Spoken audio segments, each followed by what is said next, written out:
प्रस्तुत है अज्ञेय द्वारा रचित कहानी शरणदाता।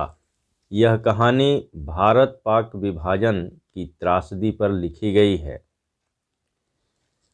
यह कभी हो ही नहीं सकता देविंदर लाल जी। रफीकुद्दीन वकील की वाणी में आग्रह था, चेहरे पर आग्रह के साथ चिंता और कुछ व्यथा का भाव।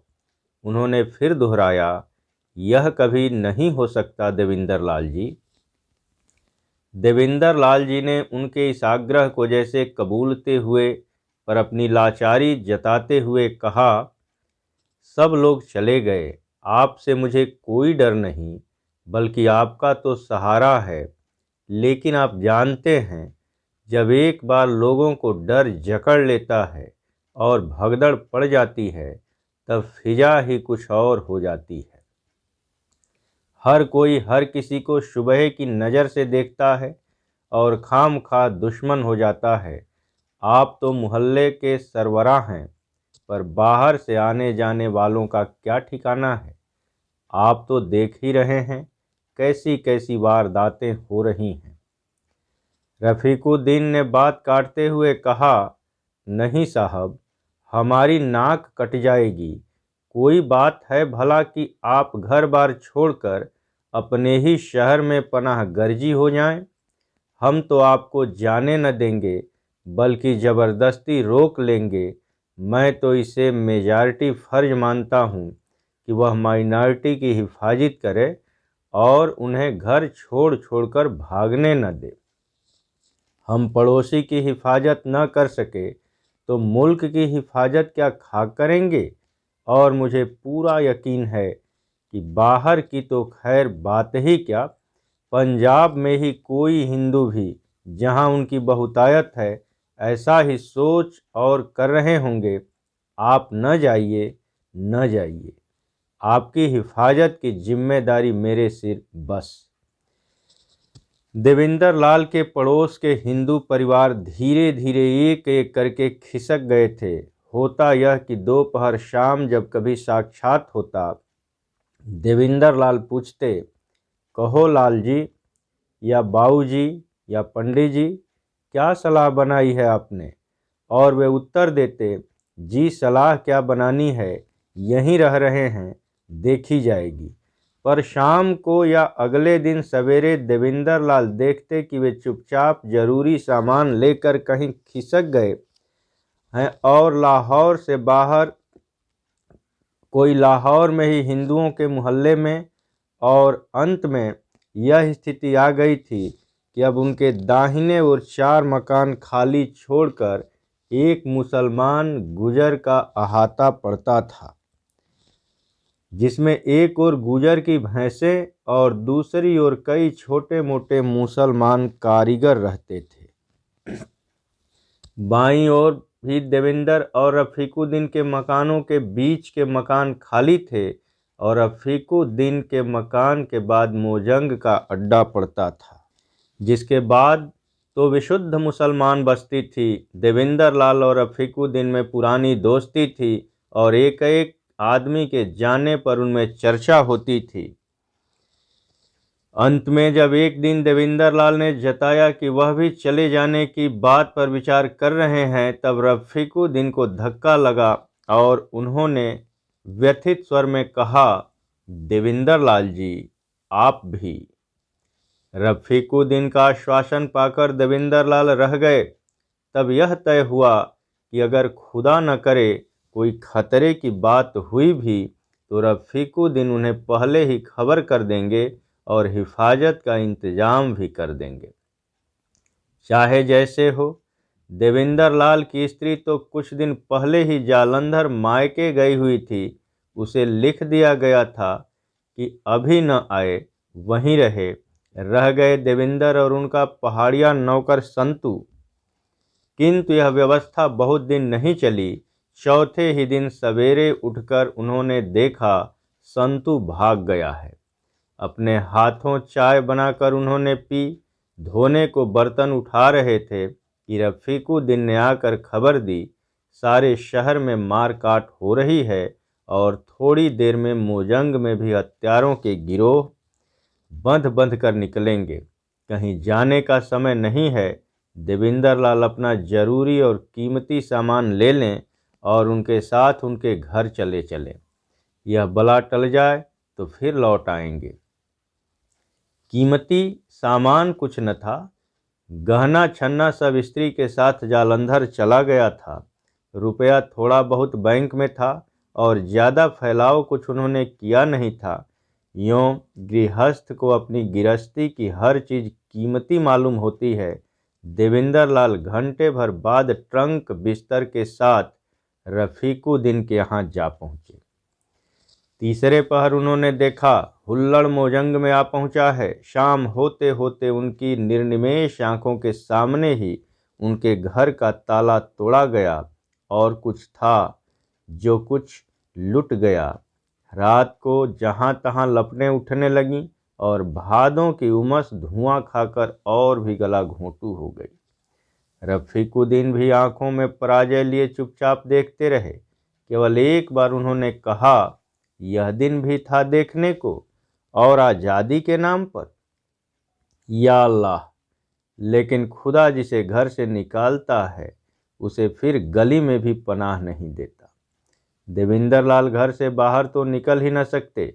रफीकुद्दीन ही आते जाते। काम करने का तो वातावरण ही नहीं था। वे घूम घाम आते, बाजार कराते और शहर की खबर ले आते, देवेंद्र को सुनाते और फिर दोनों बहुत देर तक देश के भविष्य पर आलोचना किया करते। देवेंद्र ने पहले तो लक्ष्य नहीं किया, लेकिन बाद में पहचानने लगा कि रफीकुद्दीन की बातों में कुछ चिंता का और कुछ एक और पीड़ा का भी स्वर है जिसे वह नाम नहीं दे सकता। थकान, उदासी, विरक्ति, पराजय, न जाने। शहर तो वीरान हो गया था। जहां तहां लाशें सड़ने लगीं। घर लुट चुके थे और अब जल रहे थे। शहर के एक नामी डॉक्टर के पास कुछ प्रतिष्ठित लोग गए थे, यह प्रार्थना लेकर कि वे मोहल्लों में जावें। उनकी सब लोग इज्जत करते हैं, इसलिए उनके समझाने का असर होगा और मरीज भी वे देख सकेंगे। वे दो मुसलमान नेताओं के साथ निकले तो 2-3 मोहल्ले घूमकर मुसलमानों की बस्ती में एक मरीज को देखने के लिए स्टेथोस्कोप निकालकर मरीज पर झुके थे कि मरीज के ही एक रिश्तेदार ने पीठ में छुरा भोंक दिया। हिंदू मोहल्ले के रेलवे के कर्मचारी ने बहुत से निराश्रितों को अपने घर में जगह दी थी, जिनके घर बार सब लुट चुके थे। पुलिस को उसने खबर दी थी कि वे निराश्रित उसके घर टिके हैं, हो सके तो उनके घरों और माल की हिफाजत की जाए। पुलिस ने आकर शरणागतों के साथ उसे और उसके घर की स्त्रियों को गिरफ्तार कर लिया और ले गई। पीछे घर पर हमला हुआ, लूट हुई और घर में आग लगा दी गई।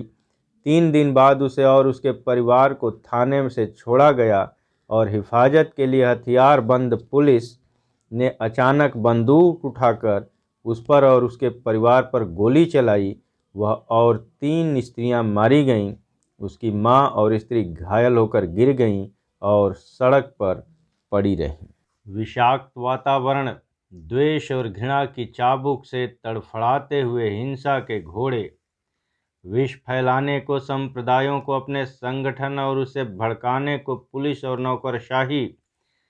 देवेंद्र लाल को अचानक लगता कि वह और रफीकुद्दीन ही गलत हैं जो कि बैठे हुए हैं, जबकि सब कुछ भड़क रहा है, उफन रहा है, झुलस रहा है और जल रहा है।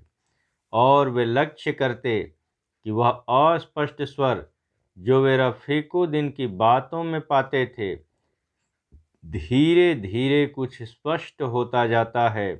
एक लज्जित सी रुखाई का स्वर। हिंदुस्तान पाकिस्तान की अनुमानित सीमा के पास एक गांव में कई सौ मुसलमानों ने सिखों के गांव में शरण पाई। अंत में जब आसपास के गांव के और अमृतसर शहर के लोगों के दबाव ने उस गांव में उनके लिए फिर आसन्न संकट की स्थिति पैदा कर दी, तब गांव के लोगों ने अपने मेहमानों को अमृतसर स्टेशन पहुंचाने का निश्चय किया, वहां से वे सुरक्षित मुसलमान इलाके में जा सकें। और 250 आदमी किरपाने निकाल कर उन्हें घेर में लेकर स्टेशन पहुंचाए। किसी को कोई क्षति नहीं पहुंची। घटना सुनकर रफीकुद्दीन ने कहा, आखिर तो लाचारी होती है, अकेले इंसान को झुकना ही पड़ता है। यहाँ तो पूरा गांव था, फिर भी उन्हें हारना पड़ा, लेकिन आखिर तक उन्होंने निभाा। इसकी दाद देनी चाहिए। उन्हें पहुंचाए। देविंदर लाल ने हामी भरी, लेकिन साहस पहला वाक्य उनके स्मृति पटल पर उभर आया, आखिर तो लाचारी होती है, अकेले इंसान को झुकना ही पड़ता है। उन्होंने एक तीखी नज़र से रफीकुद्दीन की ओर देखा, पर वे कुछ बोले नहीं। अपराह्न में 6-7 आदमी रफीकुद्दीन से मिलने आए। रफीकुद्दीन ने उन्हें अपनी बैठक में ले जाकर दरवाजे बंद कर लिए। 1.5-2 घंटे तक बातें हुई। सारी बात प्रायः धीरे धीरे ही हुई। बीच बीच में कोई स्वर ऊंचा उठ जाता और एक आध शब्द देविंदर लाल के कान में पड़ जाता। बेवकूफ़ी, गद्दारी, इस्लाम। वाक्यों को पूरा करने की कोशिश उन्होंने अव्यायास पूर्वक नहीं की। 2 घंटे बाद जब उनको विदा करके रफीकुद्दीन बैठक में निकल कर आए, तब भी उनसे लपक कर पूछने की स्वाभाविक प्रेरणा को उन्होंने दबाया। पर जब रफीकुद्दीन उनकी ओर न देखकर खिंचा हुआ चेहरा झुकाए उनकी बगल से निकलकर बिना एक शब्द कहे भीतर जाने लगे, तब उनसे न रहा गया और उन्होंने आग्रह के स्वर में पूछा, क्या बात है रफ़ीक साहब, खैर तो है? रफीकुद्दीन ने मुंह उठाकर एक बार उनकी ओर देखा, बोले नहीं, फिर आंख झुका लीं। अब देविंदर लाल ने कहा, मैं समझता हूं कि मेरी वजह से आपको जलील होना पड़ रहा है और खतरा उठाना पड़ रहा है सो अलग, लेकिन आप मुझे जाने दीजिए। मेरे लिए आप जोखिम में न पड़ें। आपने जो कुछ किया है उसके लिए मैं बहुत शुक्रगुजार हूँ। आपका एहसान। रफीकुद्दीन ने दोनों हाथ देविंदर लाल के कंधों पर रख दिए। कहा, देविंदर लाल जी। उनकी सांस तेज चलने लगी। फिर वह सहसा भीतर चले गए। लेकिन खाने के वक्त देविंदर लाल ने फिर सवाल उठाया। बोले, आप खुशी से न जाने देंगे तो मैं चुपचाप खिसक जाऊंगा। आप सच सच बतलाइए, आपसे उन्होंने कहा क्या? धमकियां देते रहे और क्या। फिर भी क्या धमकी आखिर? धमकी को भी क्या होती है क्या? उन्हें शिकार चाहिए, हल्ला करने से न मिलेगा तो आग लगा कर लेंगे। ऐसा? तभी तो मैं कहता हूँ मैं चला। मैं इस वक्त अकेला आदमी हूँ, कहीं निकल ही लूँगा। आप घर बार वाले आदमी, ये लोग तो सब तबाह कर डालने पर तुले हैं। गुंडे हैं बिल्कुल। मैं आज ही चला जाऊंगा। यह कैसे हो सकता है? आखिर आपको चले जाने से हम ही ने रोका था। हमारी भी तो कुछ जिम्मेदारी है।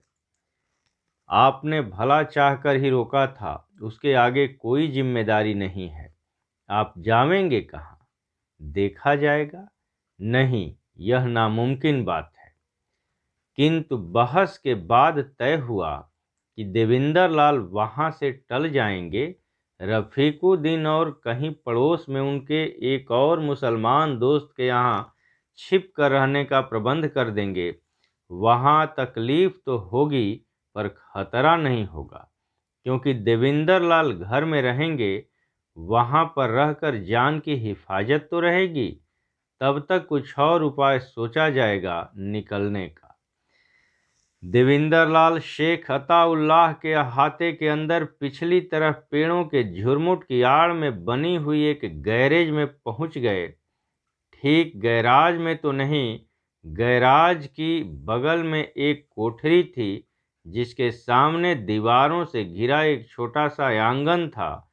पहले शायद यह ड्राइवर के रहने के काम आती हो। कोठरी में ठीक सामने और गैराज की तरफ के किवाड़ों को छोड़कर खिड़की वगैरह नहीं थी। एक तरफ एक खाट पड़ी थी, आले में एक लोटा, फर्श कच्चा मगर लिपा हुआ। गैराज के बाहर लोहे की चादर का मजबूत फाटक था जिसमें ताला पड़ा था। फाटक के अंदर ही कच्चे फर्श में एक गड्ढा सा खुदा हुआ था जिसकी एक ओर चूना मिली मिट्टी का ढेर और एक मिट्टी का लोटा देखकर गड्ढे का उपयोग समझते देर न लगी। देवेंद्र लाल का ट्रंक और बिस्तर जब कोठरी के कोने में रख दिया गया और बाहर आंगन का फाटक बंद करके उसमें भी ताला लगा दिया गया, तब थोड़ी देर वे हतबुद्धि खड़े रहे। यह है आज़ादी। पहले विदेशी सरकार लोगों को कैद करती थी, वे आज़ादी के लिए लड़ना चाहते थे। अब अपने ही भाई अपनों को तन्हाई कैद कर रहे हैं क्योंकि वे आज़ादी के लिए ही लड़ाई रोकना चाहते हैं। फिर मानव प्राणी का स्वाभाविक वस्तुवाद जागा और उन्होंने गैराज, कोठरी, आंगन का निरीक्षण इस दृष्टि से आरंभ किया कि क्या क्या सुविधाएं वे अपने लिए कर सकते हैं। गैराज ठीक है, थोड़ी सी दुर्गंध होगी, ज़्यादा नहीं।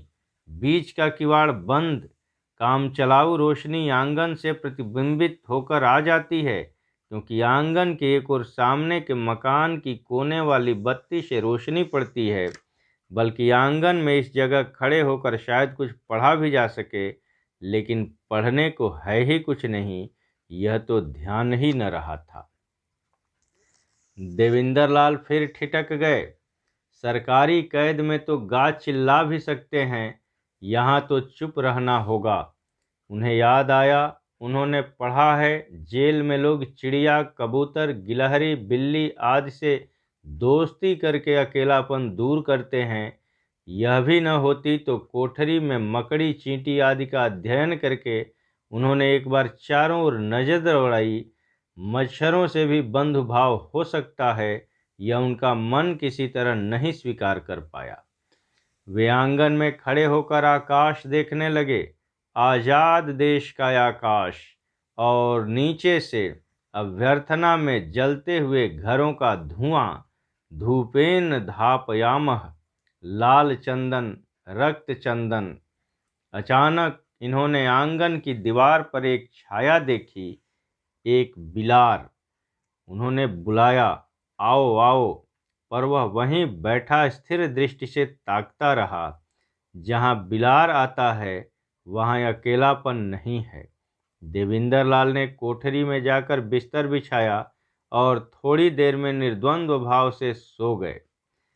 दिन छिपे के वक्त केवल एक बार खाना खाता आता था, यूँ वे 2 वक्त के लिए काफ़ी होता था। उसी समय कोठरी और गैराज के लोटे भर दिए जाते थे। लाता था एक जवान लड़का जो स्पष्ट ही नौकर नहीं था। देवेंद्र लाल ने अनुमान किया कि शेख साहब का लड़का होगा। वह बोलता बिल्कुल नहीं था। देवेंद्र लाल ने पहले दिन पूछा था कि शहर का क्या हाल है, तो उसने एक अजनबी दृष्टि से इन्हें देख लिया था।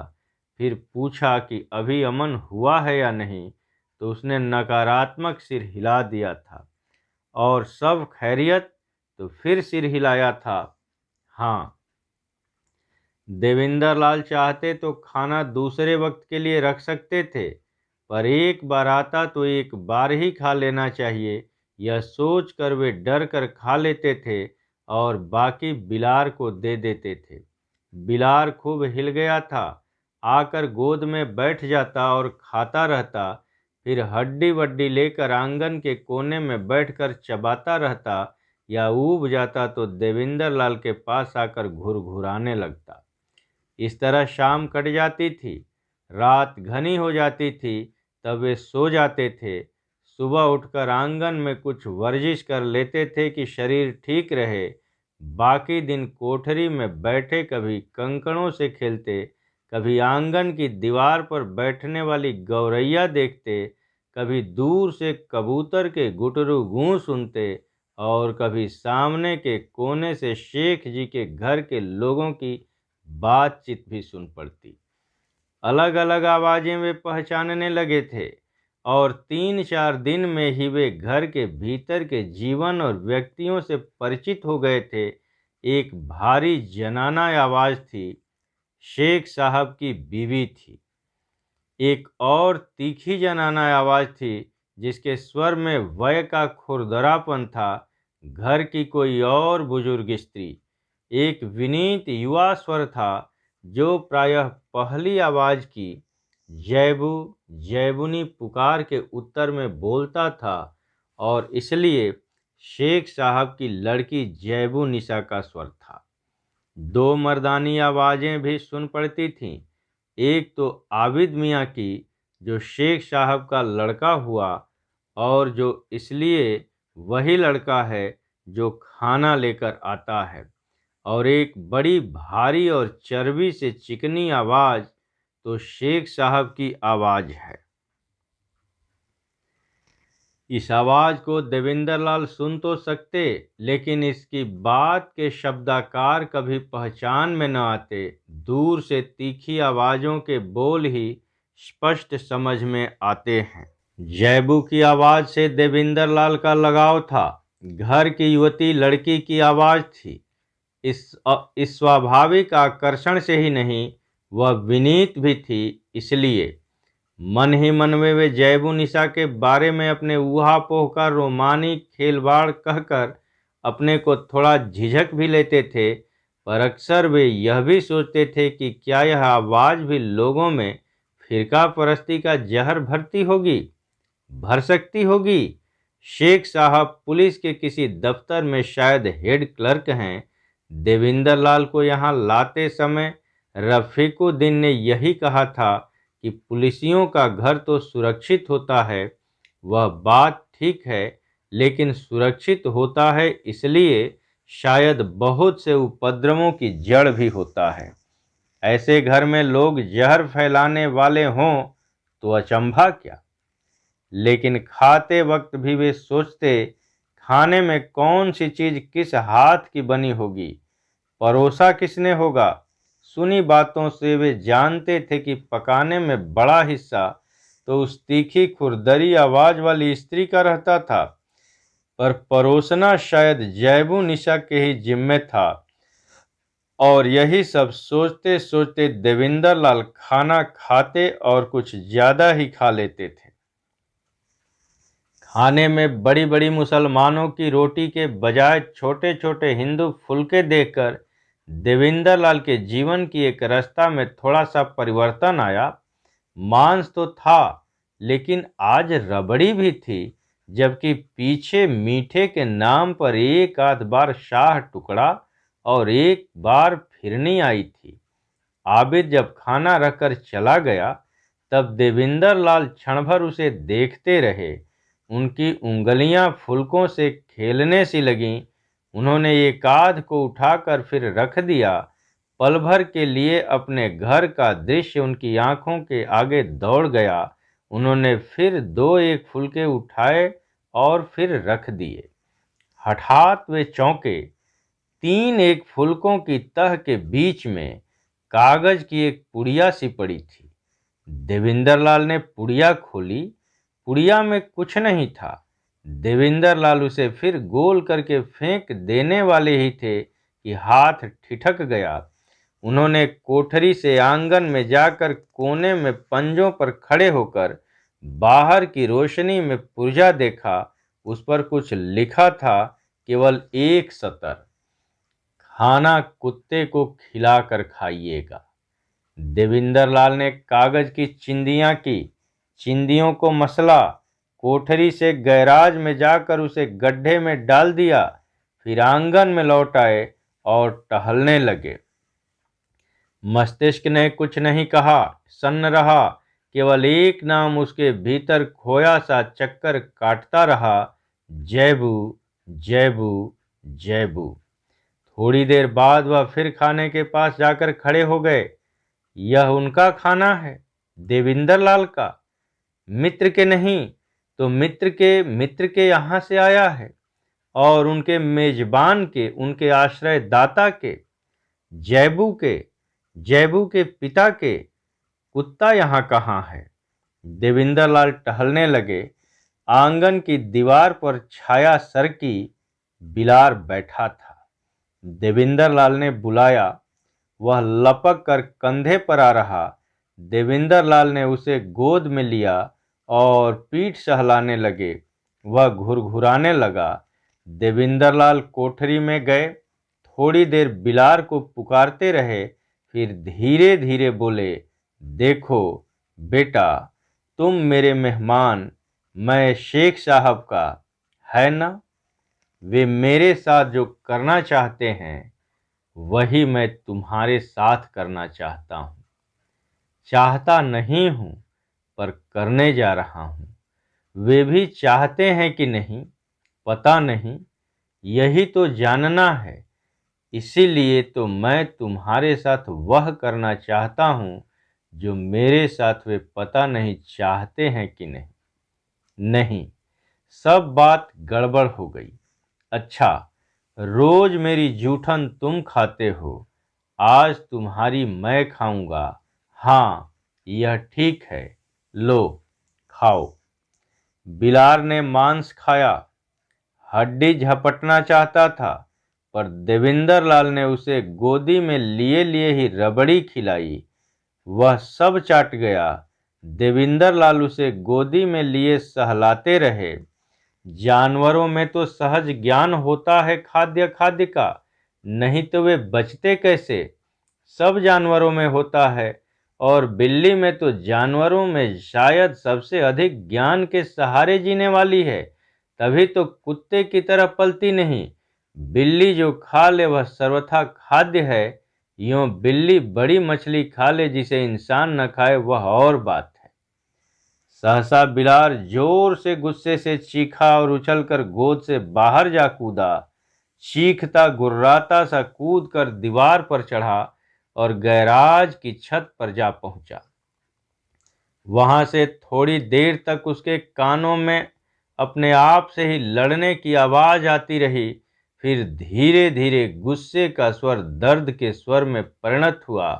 फिर एक करुण गिरियाहट में, एक दुर्बल चीख में, एक बुझती हुई सी कराह में, फिर एक सहसा चुप हो जाने वाली लंबी सांस में मर गया। देविंदर लाल फिर खाने को देखने लगे। वह कुछ साफ साफ दिखता हो सो नहीं, पर देविंदर लाल जी की आंखें निष्पंद उसे देखती रहीं। आजादी, भाईचारा, देश, राष्ट्र, एक ने कहा कि हम जोर करके रखेंगे और रक्षा करेंगे, पर घर से निकाल दिया।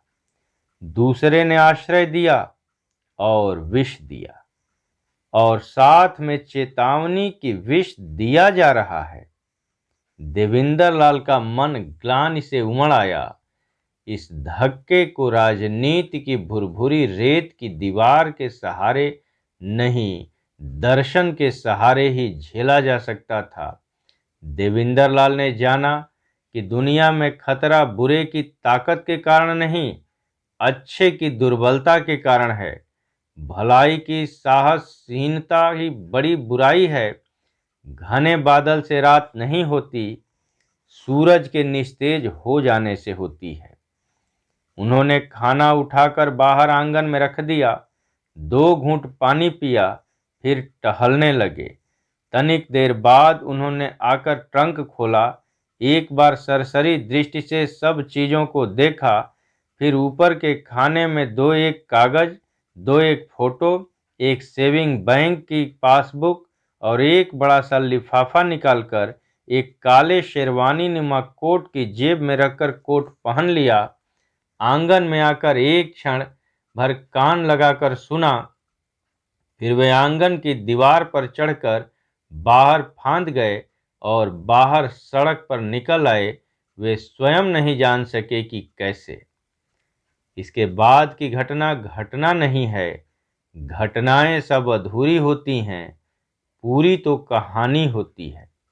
कहानी की संगत मानवीय तर्क या विवेक या कला या सौंदर्य बोध की बनाई हुई संगत मानव पर किसी शक्ति की कह लीजिए काल या प्रकृति या संयोग या दैव या भगवान की बनाई हुई संगति है, इसलिए मानव को सहसा नहीं भी दिखती। इसलिए इसके बाद जो कुछ हुआ और जैसे हुआ वह बताना जरूरी नहीं। इतना बताने से काम चल जाएगा कि 1.5 महीने बाद अपने घर का पता लेने के लिए देवेंद्र लाल अपना पता देकर दिल्ली रेडियो से अपील करवा रहे थे, तब एक दिन उन्हें लाहौर की मुहर वाली एक छोटी सी चिट्ठी मिली थी।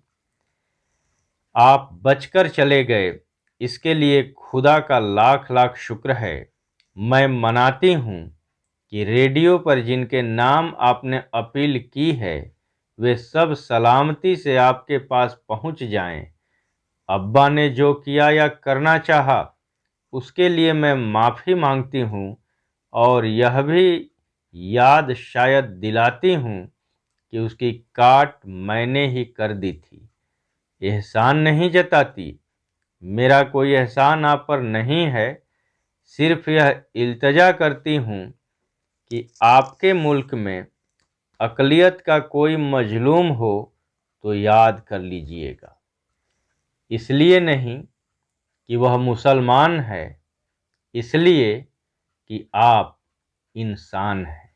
खुदा हाफिज। देवेंद्र लाल की स्मृति में शेखुल्लाह की चर्बी से चिकनी भारी आवाज़ गूंज गई, जैबू जैबू।